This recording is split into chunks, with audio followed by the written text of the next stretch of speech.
Hi friends, JR ಚಾನಲ್ಗೆ ನಿಮ್ಮೆಲ್ಲರಿಗೂ ಮತ್ತೊಮ್ಮೆ ಸ್ವಾಗತ. ನೋಡಿ ಫ್ರೆಂಡ್ಸ್, ಇವತ್ತಿನ ವಿಡಿಯೋದಲ್ಲಿ ಕನ್ನಡ ಚಿತ್ರರಂಗದಲ್ಲಿ ತ್ರಿಬಲ್ ರೋಲ್ನಲ್ಲಿ ಮೂಡಿಬಂದ ಕನ್ನಡ ಚಲನಚಿತ್ರಗಳ ಬಗ್ಗೆ ತಿಳಿಯೋಣ. ಅದಕ್ಕೂ ಮುಂಚೆ ನೀವೇನಾದರೂ ನಮ್ಮ ಚಾನಲ್ನ ಸಬ್ಸ್ಕ್ರೈಬ್ ಮಾಡ್ಕೊಳ್ದೆ ವಿಡಿಯೋ ನೋಡ್ತಾ ಇದ್ದರೆ ದಯವಿಟ್ಟು ಈ ಕೂಡಲೇ ಸಬ್ಸ್ಕ್ರೈಬ್ ಮಾಡ್ಕೊಳ್ಳಿ. ಹಾಗೆ ಪಕ್ಕದಲ್ಲಿ ಬರೋ ಬೆಲ್ ಐಕನ್ ಕೂಡ ಪ್ರೆಸ್ ಮಾಡಿ. ವಿಡಿಯೋಗೆ ಒಂದು ಲೈಕ್ ಮಾಡೋದಂತೂ ಮರಿಬೇಡಿ. ತ್ರಿಬಲ್ ರೋಲ್ನ ಮೊದಲನೆಯ ಚಿತ್ರ ಕುಲಗೌರವ. ಈ ಚಿತ್ರವು 1971ರಲ್ಲಿ ತೆರೆಕಂಡು ಸೂಪರ್ ಹಿಟ್ ಆಗಿತ್ತು. ಎರಡನೆಯ ಚಿತ್ರ ತ್ರಿಮೂರ್ತಿ. ಈ ಚಿತ್ರವು 1975ರಲ್ಲಿ ತೆರೆಕಂಡು ಬ್ಲಾಕ್ ಬಸ್ಟರ್ ಹಿಟ್ ಆಗಿತ್ತು. ಮೂರನೆಯ ಚಿತ್ರ ಶಂಕರ್ ಗುರು. ಈ ಚಿತ್ರವು 1978ರಲ್ಲಿ ತೆರೆಕಂಡು ಬ್ಲಾಕ್ ಬಸ್ಟರ್ ಹಿಟ್ ಆಗಿತ್ತು. ನಾಲ್ಕನೆಯ ಚಿತ್ರ ಗೆದ್ದ ಮಗ. ಈ ಚಿತ್ರವು 1983ರಲ್ಲಿ ತೆರೆಕಂಡು ಸೂಪರ್ ಹಿಟ್ ಆಗಿತ್ತು. ಐದನೆಯ ಚಿತ್ರ ತಾಯಿ ಮಮತೆ. ಈ ಚಿತ್ರವು 1985ರಲ್ಲಿ ತೆರೆಕಂಡು ಸೂಪರ್ ಹಿಟ್ ಆಗಿತ್ತು. ಆರನೆಯ ಚಿತ್ರ ಸತ್ಯಂ ಶಿವಂ ಸುಂದರಂ. ಈ ಚಿತ್ರವು 1987ರಲ್ಲಿ ತೆರೆಕಂಡು ಬ್ಲಾಕ್ ಬಸ್ಟರ್ ಹಿಟ್ ಆಗಿತ್ತು. ಏಳನೆಯ ಚಿತ್ರ ಕಿಲಾಡಿ ತಾತ. ಈ ಚಿತ್ರವು 1990ರಲ್ಲಿ ತೆರೆಕಂಡು ಹಿಟ್ ಆಗಿತ್ತು.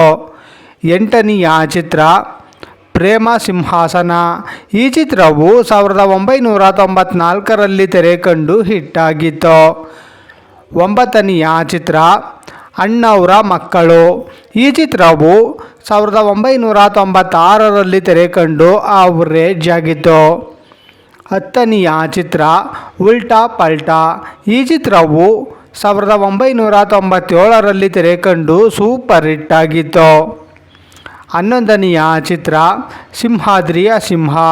ಈ ಚಿತ್ರವು 2002ರಲ್ಲಿ ತೆರೆಕಂಡು ಬ್ಲಾಕ್ ಬಸ್ಟರ್ ಹಿಟ್ ಆಗಿತ್ತು. ಹನ್ನೆರಡನೆಯ ಚಿತ್ರ ಹಾಲಿವುಡ್. ಈ ಚಿತ್ರವು 2002ರಲ್ಲಿ ತೆರೆಕಂಡು ಹಿಟ್ ಆಗಿತ್ತು. ಹದಿಮೂರನೆಯ ಚಿತ್ರ ಕಲ್ಲೇಸಿ ಮಲ್ಲೇಸಿ. ಈ ಚಿತ್ರವು 2008ರಲ್ಲಿ ತೆರೆಕಂಡು ಫ್ಲಾಪ್ ಆಗಿತ್ತು. ಹದಿನಾಲ್ಕನೆಯ ಚಿತ್ರ ಗಾಡ್ ಫಾದರ್. ಈ ಚಿತ್ರವು 2012ರಲ್ಲಿ ತೆರೆಕಂಡು ಫ್ಲಾಪ್ ಆಗಿತ್ತು. ಹದಿನೈದನೆಯ ಚಿತ್ರ ಕಟಾರಿ ವೀರ ಸುರ ಸುಂದರಾಂಗಿ. ಈ ಚಿತ್ರವು 2012ರಲ್ಲಿ ತೆರೆಕಂಡು ಹಿಟ್ ಆಗಿತ್ತು. ನೋಡಿದ್ರಲ್ಲ ಫ್ರೆಂಡ್ಸ್, ಕನ್ನಡ ಚಿತ್ರರಂಗದಲ್ಲಿ ತ್ರಿಬಲ್ ರೋಲ್ನಲ್ಲಿ ಮೂಡಿಬಂದಿರುವ ಕನ್ನಡ ಚಲನಚಿತ್ರಗಳ ಬಗ್ಗೆ ತಿಳ್ಕೊಂಡ್ರಲ್ಲ. ಈ ವಿಡಿಯೋ ಇಷ್ಟ ಆದಲ್ಲಿ ಲೈಕ್ ಮಾಡಿ, ಶೇರ್ ಮಾಡಿ, ಕಮೆಂಟ್ ಮಾಡಿ. ಹಾಗೆ ಯಾರ್ಯಾರೆಲ್ಲ ನಮ್ಮ ಚಾನಲ್ನ ಇನ್ನೂ ಸಬ್ಸ್ಕ್ರೈಬ್ ಮಾಡ್ಕೊಳ್ದೆ ವಿಡಿಯೋ ನೋಡ್ತಾ ಇದ್ದೀರಾ ಅವರೆಲ್ಲರೂ ಕೂಡ ಈ ಕೂಡಲೇ ಸಬ್ಸ್ಕ್ರೈಬ್ ಮಾಡ್ಕೊಳ್ಳಿ. ಹಾಗೆ ಪಕ್ಕದಲ್ಲಿ ಬರೋ ಬೆಲ್ ಐಕನ್ ಕೂಡ ಪ್ರೆಸ್ ಮಾಡಿ. ವಿಡಿಯೋ ನೋಡಿದ್ದಕ್ಕೆ ಧನ್ಯವಾದಗಳು.